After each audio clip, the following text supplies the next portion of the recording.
Morning. કેમ છો વિદ્યાર્થી મિત્રો? મજામાં? આપણે ગયા વિડીયોમાં આપણે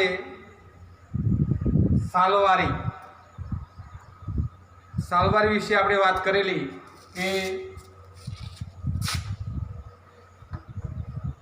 ઈસવીસન અને ઈસવીસન પૂર્વે કોને કહેવાય, બરાબર?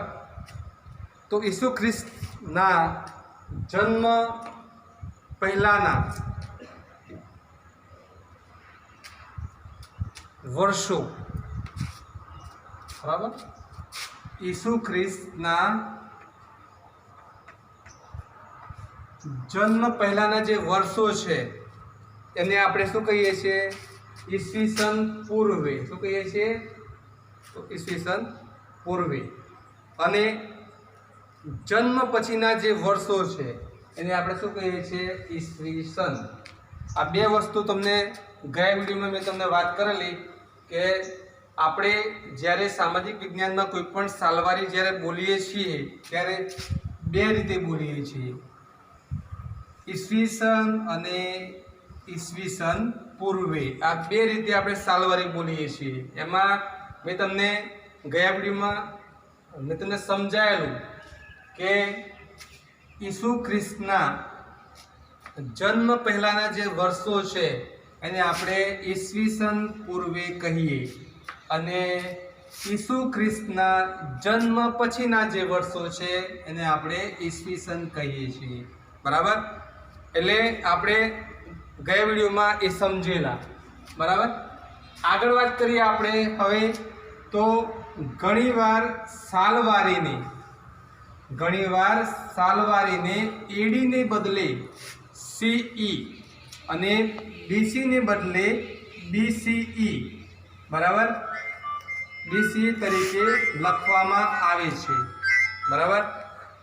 સાલવારી જે હોય છે એને આપણે અંગ્રેજીમાં એડીને બદલે શું લખીએ છીએ? સીઈ, અને બીસીને બદલે આપણે બીસી તરીકે આપણે લખીએ છીએ, બરાબર? ગઈ વખતે મેં તમને એડીનો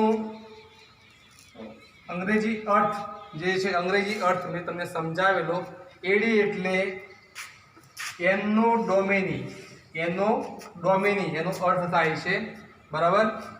હવે આ બે શબ્દો જે છે એનો ડોમેની, એડીનો અર્થ એનો ડોમેની, એનો અર્થ થાય છે, આ જે શબ્દો છે બે શબ્દો એ મૂળ ગ્રીક શબ્દો છે. શું શબ્દો છે? તો મૂળ ગ્રીક શબ્દો છે, અને જેનો અર્થ આપણે પછી જોઈશું. પણ એડીને આપણે એનો ડોમિની કહીએ છીએ, બરાબર? એટલે એડીને બદલે આપણે સીઈ અને બીસીને બદલે આપણે બીસી તરીકે લખવામાં આવે છે. કોને? સાલવારીને, બરાબર? હવે સીઈની વાત કરીએ કે સી એટલે શું, આનો અર્થ શું થાય છે અંગ્રેજીમાં, બરાબર? તો કોમન એરા, આ એનો અર્થ થાય છે સીઈનો.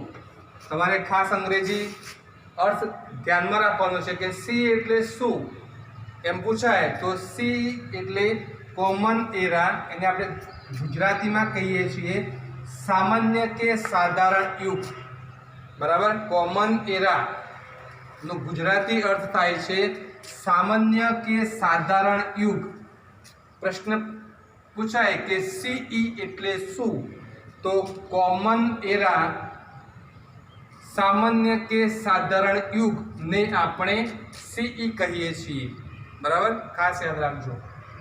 હવે બીસી એટલે શું? બીસીઈ એટલે શું? તો બિફોર કોમન એરા. આ શબ્દ પણ તમારે ખાસ યાદ રાખવાનો. બીસીઈ એટલે બિફોર કોમન એરા એનો અર્થ થાય છે, અને ગુજરાતી અર્થ થાય છે સામાન્ય કે સાધારણ યુગ પૂર્વે. સીઈમાં શું થતું હતું? સામાન્ય કે સાધારણ યુગ, અને બીસીઈમાં સામાન્ય કે સાધારણ યુગ પૂર્વે એનો અર્થ થાય છે. અલગ અલગ અર્થ થાય છે. એટલે અહીંયા બે પ્રકારે તમારે વ્યાખ્યા પૂછાય કે સીઈ એટલે શું, એટલે સીઈ એટલે કોમન એરા, સામાન્ય કે સાધારણ યુગ, અને બીસી એટલે શું? તો બિફોર કોમન એરા, અંગ્રેજી અર્થ અને ગુજરાતી અર્થ થાય છે સામાન્ય કે સાધારણ યુગ પૂર્વે, બરાબર. એટલે અહીંયા આપણે બે અર્થ સમજ્યા, સીઈ એટલે શું અને બીસીઈ એટલે શું, બરાબર. આ બે પ્રશ્નો તમારે અહીંયા થાય છે, એટલે તમારે ખાસ આ જે છે એ તમારે શબ્દ જે છે એ ખાસ તમારે યાદ રાખવાનો છે કે સી એટલે શું અને બીસીઈ એટલે શું, બરાબર. ખ્યાલ આવી ગયો તમને? હવે આગળ વાત કરીએ આપણે તો ખ્રિસ્તી ધર્મ વિશ્વના મોટાભાગના રાષ્ટ્રો સાથે સંકળાયેલો હોવાથી, ખ્રિસ્તી ધર્મ જે છે વિશ્વના બધા જ દેશોમાં આ ધર્મમાં લોકો માને છે, અને અનેક રાષ્ટ્રોની જેમ આપણે ભારતમાં પણ આ જ સાલવારીનો આપણે પ્રયોગ કરીએ છીએ. આખા વિશ્વમાં આ સાલવારીનો પ્રયોગ થાય છે, એ જ રીતે આપણે આખા વિશ્વમાં આ સાલવારીનો પ્રયોગ થાય છે, માટે આપણા ભારત દેશમાં પણ આ જ સાલવારીનો આપણે પ્રયોગ કરીએ છીએ, બરાબર.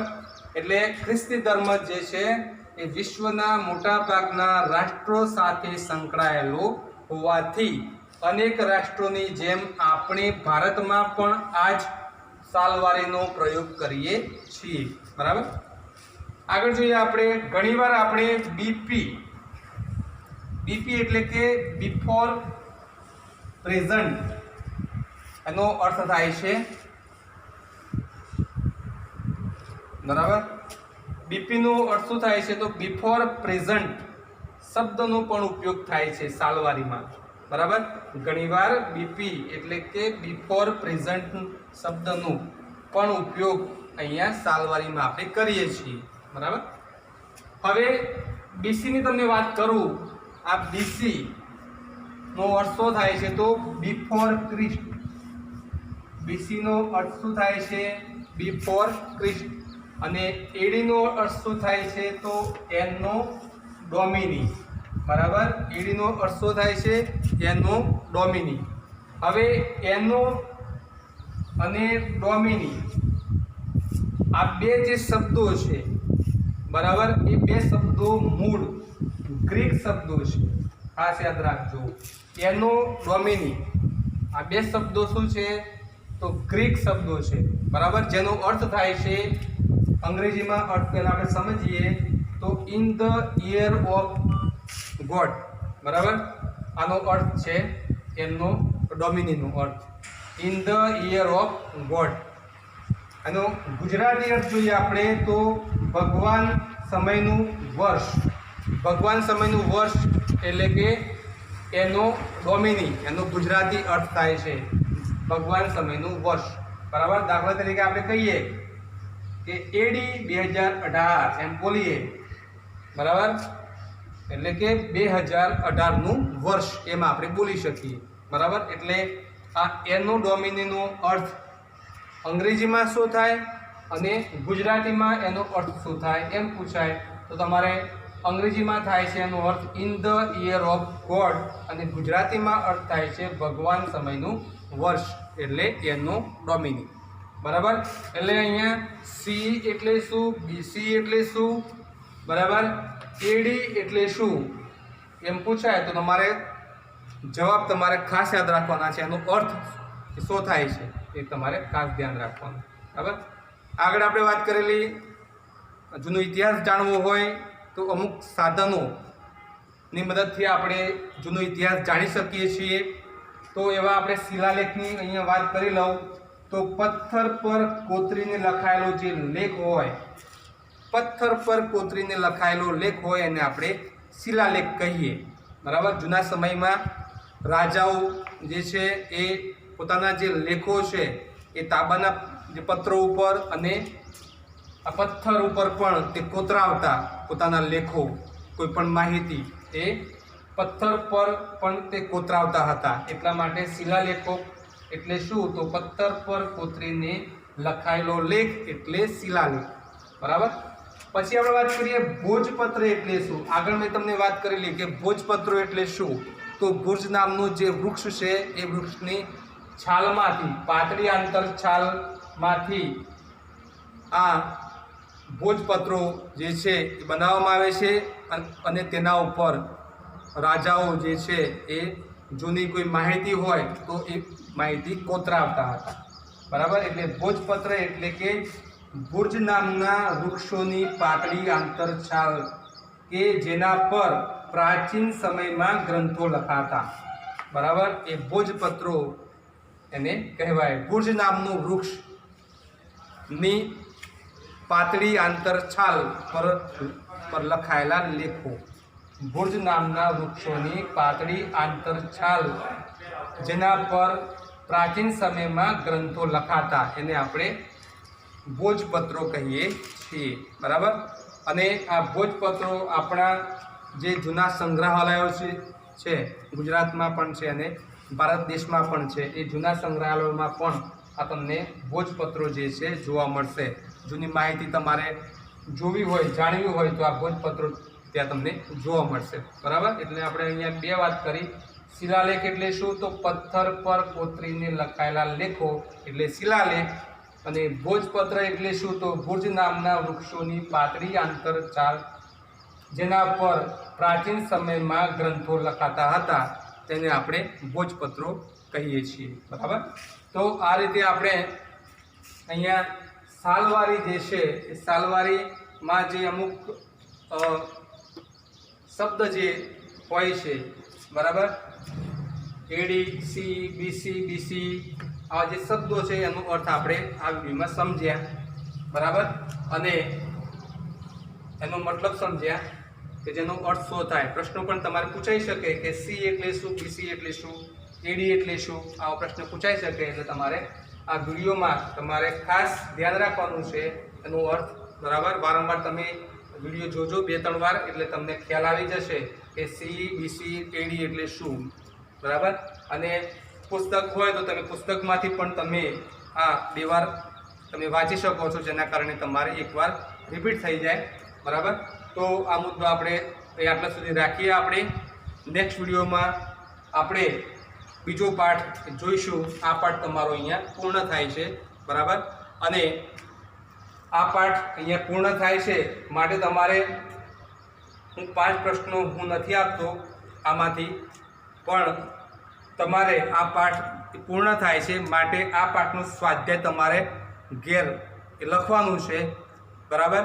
જેની પાસે પુસ્તક હોય એ, અને જેની પાસે પુસ્તક નથી તો હું અહીંયા 5 પ્રશ્નો લખી દઉં છું.